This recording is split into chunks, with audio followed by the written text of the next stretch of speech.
سورہ جمعہ قرآن مجید کا 62واں سورہ ہے اور اس کے آغاز کی یہ 3 ابتدائی آیات ہیں۔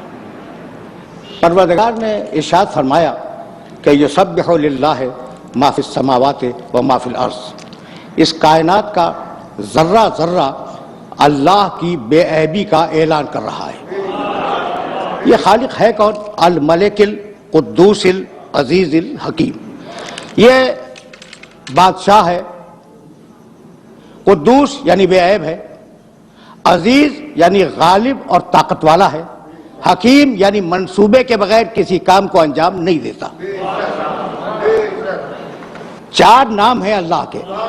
هو الذی بعث فی الامیین رسولا منہم، یہ اللہ وہی ہے جس نے امیین میں ایک رسول کو بھیجا۔ اب مجھے بتاؤ کہ یہ رسول کا تعارف ہے یا خدا کا؟